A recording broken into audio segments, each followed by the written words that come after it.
Hello বন্ধুরা, নতুন একটা দিনে নতুন একটা সকালে তোমাদের সবাইকে অনেক অনেক স্বাগত, অনেক অনেক ভালোবাসা। আশা করি তোমরা সবাই খুব ভালো আছো।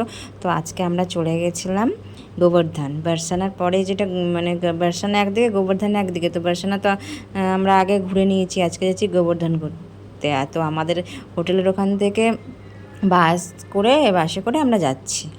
তো প্রায় 1 ঘন্টা মতন লাগবে, মানে বার্সানের আগে গোবর্ধন। তো আমরা পৌঁছে গেছি ওখানে। এত মুষলধারে বৃষ্টি পড়ছিল, তোমাদেরকে কি বলবো। তো অনেকে আছে 21 কিলোমিটার হেঁটে পরিক্রমা করে, কিন্তু এবছর আমার শরীরটা ভালো না, তো তাই আমরা হেঁটে পরিক্রমা করতে পারিনি। তো আমরা টোটো রিজার্ভ করে নিয়েছিলাম, টোটো করেই পরিক্রমা করেছি।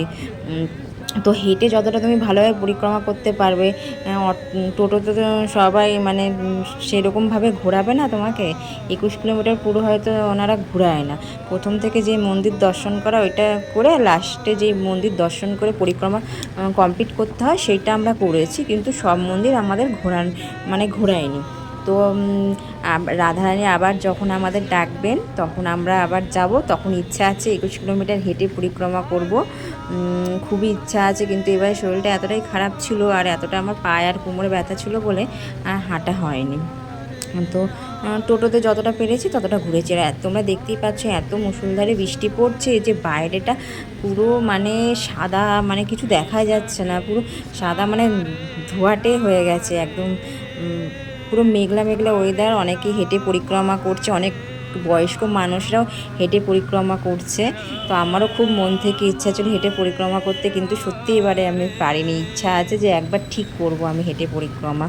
তো আমি করিনি বলে আমার কর্তামশাই আমার জন্য হেঁটে পরিক্রমা করতে পারিনি, কিন্তু আমরা দুজন পরে একসাথে করব, আমাদের দুজনেরই খুব ইচ্ছা। তো চলো তোমরা সাথে থাকো, দেখতে থাকো। প্রথমে যে মন্দিরটা পড়বে সেটা হলো পুচরিকা লোটা, মানে বজরংবলীরই রূপ। দেখতেই পাচ্ছ তোমরা। এখানে এই মন্দিরের নিয়ম হলো প্রথমে তোমাকে দুধ দিয়ে পুজো দিতে হবে, আর এখান থেকে পরিক্রমা শুরু করতে হয় যারা হেঁটে করে।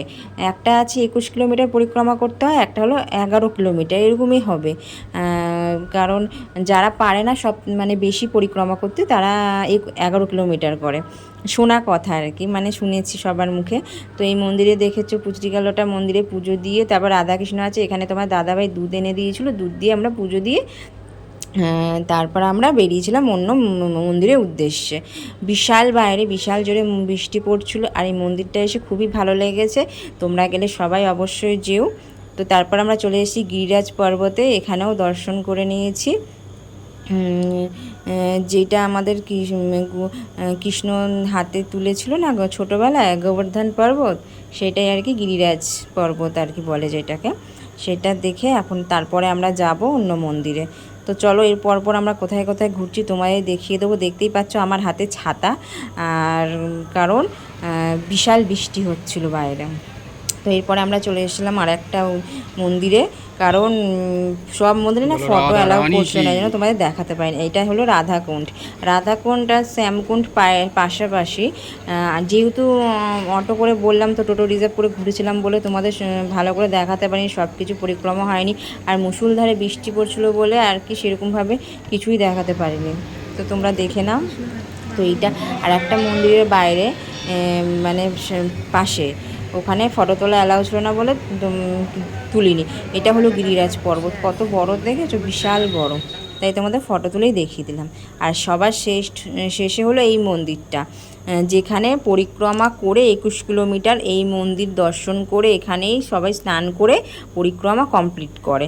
তো তোমরা দেখে নাও। তো তোমার দাদাভাই ইচ্ছা ছিল যে রাধাকুণ্ডে স্নান করবে, তো ওখানে আর কি স্নান করতে পারিনি, মানে ওখানে ওই পুকুরে ডুব দেবে আর কি, সেখানে পারিনি। যেহেতু টোটো রিজার্ভ করেছিলাম, উনি দাঁড়াবে না বেশিক্ষণ, এই জন্য এখানটায় আমাদের নামিয়ে দিয়েছিল। উনি আর পুরো বাস স্ট্যান্ড পর্যন্ত যাবে না। তো আমরা এখানে আস্তে ধীরে, তোমার দাদাভাই এখানেও অনেক মানুষ স্নান করে, কারণ এই মন্দিরটাই লাস্ট। এখানে এসেই তোমাদের আর কি পরিক্রমা কমপ্লিট করতে হবে। সবাই এখান থেকে স্নান টান করে পরিক্রমা কমপ্লিট করে, সবাই স্নান করে এখানে। তো এইটাও রাধাকুণ্ডেরই একটা জল বলতে পারো, যেই দেখতে পাচ্ছ জলগুলো বেরাচ্ছে সব। এখানে অনেকগুলোই রাধাকুণ্ড, শ্যামকুণ্ড, আরও অনেক কুণ্ড ছিল, কিন্তু সবগুলোর নাম ঠিক মতন জানি না বলে তোমাদের বলতে পারছি না। তোমার দাদাভাই এখন স্নান করে নেবে। তো এইখানে ছেলেদের আর মহিলাদের হলো ওই পর্দার পিছনে স্নান করার জায়গা। তো চলো তোমরা দেখতে থাকো, কেমন লাগলো অবশ্যই কমেন্ট করে জানিও।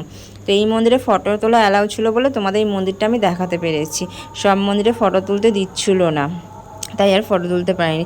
দেখেছো এই একটা কুণ্ড, কিন্তু এই কুণ্ডটা আমি নাম জানি না, হয় রাধা কুণ্ডই হবে, অনেকগুলো জায়গা নিয়েই তো, রাধা কুণ্ড, শ্যামকুণ্ড, আরও অনেক কুণ্ড ছিল। তো চলো তোমরা সাথে থাকো, দেখতে থাকো, আর কেমন লাগলো অবশ্যই তোমরা জানিও। মানে তোমরা অবশ্যই বৃন্দাবনে ঘুরে এসো, এটাই আমি বলবো। একবার গেলে তোমাদের মন ভরে যাবে আর আসতে ইচ্ছা করবে না ওখান থেকে।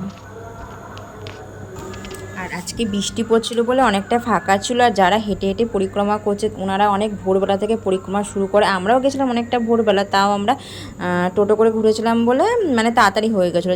যারা হেঁটে পরিক্রমা করে তাদের তো একটু লেট হবে, তাই যে দেখছো মানে অনেকটাই ফাঁকা, কিন্তু ভালোই ভিড় হচ্ছিলো। আর ফাঁকা হওয়ার কারণ হচ্ছে আজকে বৃষ্টিও পড়ছিলো, তাও বৃষ্টি মাথা নিয়ে অনেকে পরিক্রমা করছে। তো তা আমি আর এখানে স্নান করিনি, কারণ আমি বাড়ি থেকে করে এসেছিলাম, কিন্তু আমি মাথায় জল, রাধাকুণ্ডে জল নিয়ে মাথায় দিয়ে দিয়েছিলাম। আর তোমার দাদাভাই তো স্নান করবে বলে সব কিছু নিয়ে গেছিলো, তাই ওখানে স্নান করছিল। তো তোমরা সাথে থাকো, দেখতে থাকো, আর কেমন লাগলো অবশ্যই জানিও। আমার ভিডিও যদি তোমাদের ভালো লাগে অবশ্যই আমার চ্যানেলটাকে সাবস্ক্রাইব করে লাইক করে দিও একটা, আর অবশ্যই তোমরা বৃন্দাবন থেকে ঘুরে আসবে, এটাই আমি বলতে চাই। তো আজকের মতন টাটা, তোমরা সবাই সুস্থ থেকো, ভালো থেকো, রাধারানী সবাইকে ভালো রাখুক, সবাইকে সুস্থ রাখুক, এটাই চাই।